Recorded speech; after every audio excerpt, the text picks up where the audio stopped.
러시아의 우크라이나 침공, 중국의 군사력 증강, 코로나19 사태 등으로 일본에서 개헌에 찬성하는 의견이 많아진 것으로 나타났습니다. 기시다 후미오 일본 총리도 개헌 추진 의사를 밝혀 오는 7월 참의원 선거에서 개헌은 주된 의제가 될 전망입니다. 일본 언론들은 3일 헌법기념일을 맞아 개헌 관련 여론조사 결과를 발표했습니다. 아사히 신문이 지난 3월 15일부터 4월 25일 전국 유권자 3,000명을 대상으로 실시한 조사 결과를 보면 헌법을 바꿀 필요가 있다는 응답은 56%로 지난해보다 11%포인트 상승했습니다. 헌법을 바꿀 필요가 없다는 37%로 전년 대비 7%포인트 감소했습니다. 지난해에는 개헌이 필요하다는 의견과 필요하지 않다는 의견이 거의 비슷했는데 1년 사이에 찬성 여론이 우세해진 것입니다. 개헌 지지 여론은 2013년 이후 가장 높았습니다.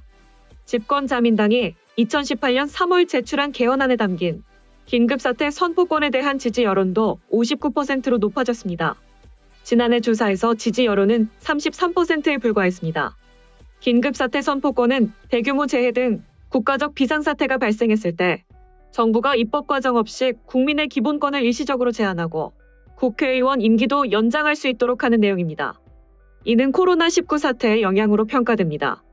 일본의 우호적인 국가가 공격을 받았을 때 일본이 직접 공격받은 것이 아니더라도 국가 존립에 위협이 되면 집단적 자위권을 행사해야 한다는 응답도 58%로 행사해서는 안 된다는 응답보다 높았습니다.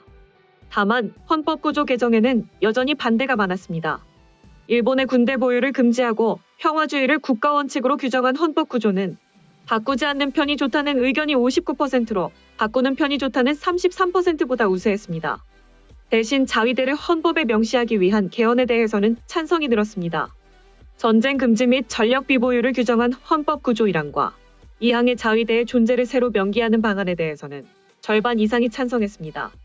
원거리 선제 타격을 의미하는 적기지 공격 능력 명시에 대해서는 찬성과 반대가 팽팽했습니다. 핵무기의 생산 보유 반입을 금하는 비핵 3원칙은 유지해야 한다는 응답이 77%로 개정을 검토해야 한다보다 압도적으로 높았습니다. 자민당은 적기지 공격 능력의 명칭을 반격 능력으로 바꿔 안보 원칙으로 채택하도록 정부에 건의하기로 했으며 비핵 3원칙의 경우 당내에서도 논란이 있습니다. 일본 유권자들의 개헌에 대한 인식 변화는 러시아의 우크라이나 침공이 큰 영향을 미친 것으로 보입니다. 응답자의 80%가 러시아의 우크라이나 침공 이후 일본이 주변국과 전쟁을 벌일 수 있다는 불안감이 높아졌다고 답했습니다. 주변국 가운데는 러시아와 중국, 북한 순으로 위협을 느끼고 있는 것으로 나타났습니다. 러시아와의 쿠릴열도 분쟁을 비롯해 중국의 해양 진출 강화, 북한의 탄도미사일 발사 시험 발사 등 상황을 바탕으로 일본에서 개헌 여론이 높아진 것입니다. 다른 언론사들의 여론조사 결과에서도 비슷한 결과가 나타났습니다. 요미우리 신문이 이날 발표한 전화 여론조사에서 개헌 찬성 여론은 60%로 나타났습니다. 개헌안에 담겨야 할 내용으로 자위를 위한 군대 유지, 긴급사태에 대응, 교육 무상화가 순서대로 꼽혔습니다. NHK 조사에서는 헌법 개정의 논의에 관심이 있다는 응답이 65%였습니다. 2018년 이후 계속 관심이 줄어들던 추세에서 반전됐습니다.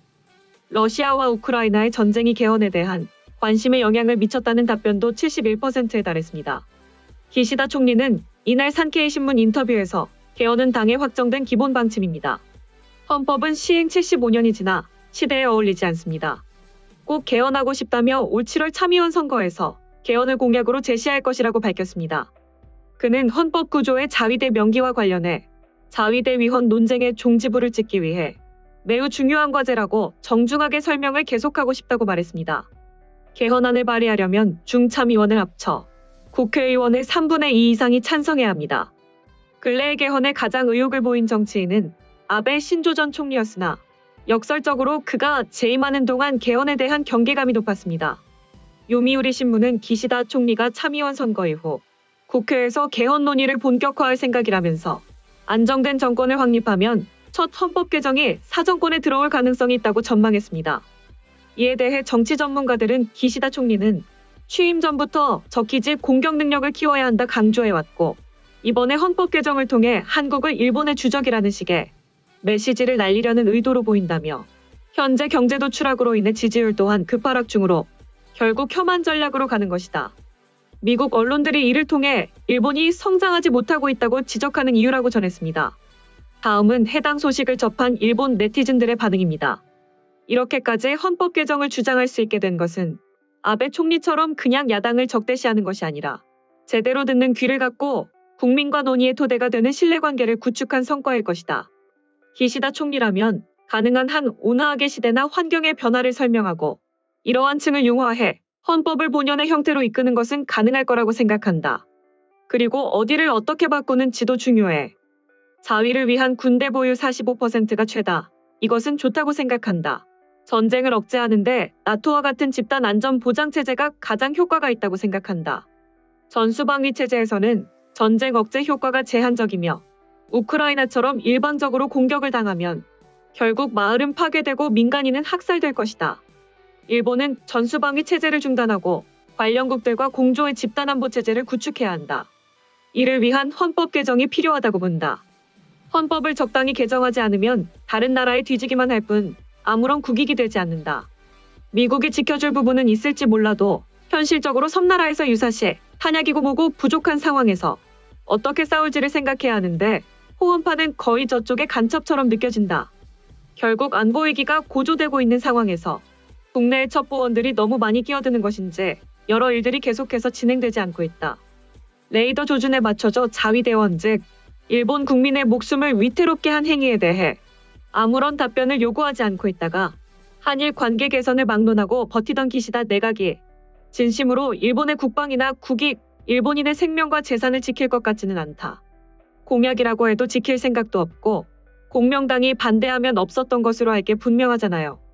난민법도 개선하지 못하는 기시다 내각이 헌법 개정이라는 큰일을 할 수 있을 리 없습니다.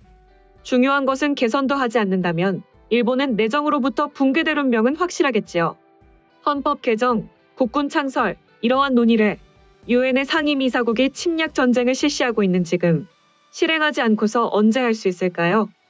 헌법 개정, 방위비 증액에 반대하는 공산, 입헌, 공명은 국방에 대해 어떻게 생각하고 있는지 궁금합니다만 외교로 막겠다는 고집만으로 헌법 개정, 국군 창설에 대안은 나오지 않는다. 외교도 배경으로 군사력이 있기 때문에 협상이 잘 되는 것이다. 말만으로는 평화를 이룰 수 없다. 아무래도 당뿐 아니라 일본 내부에서 방해하는 세력이 분명 존재하는 것 같다. 확실히 헌법 개정도 이대로는 불안하지만 기름값 상승이나 물가 상승으로 인한 생활 불편 문제, 헌법 개정까지 머리가 돌겠지요. 기시다 총리 내각은 헌법 개정보다 국민의 원성으로 인해 하루하루를 버티는 것조차 어려움을 느낄 것입니다. 헌법 개정은 별로 기시다 씨가 현재와 같은 총리인 때가 아니어도 누구든지 간에 언제라도 실시하면 그만입니다. 우선은 자신들의 생활이 메인이라는 거겠지. 검토라며 국민차별하는 기시다 정권을 퇴진시키지 않으면 국민의 생활이 나날이 어려워질 것이다. 어디서 어떤 발언으로 이 보도가 이뤄졌는지는 모르지만 어쨌든 공명당이 하자는 대로 따라가는 기시다 총리의 진위를 의심하게 된다. 소식 마치겠습니다. 오림박스는 내일도 최선을 다하겠습니다. 감사합니다.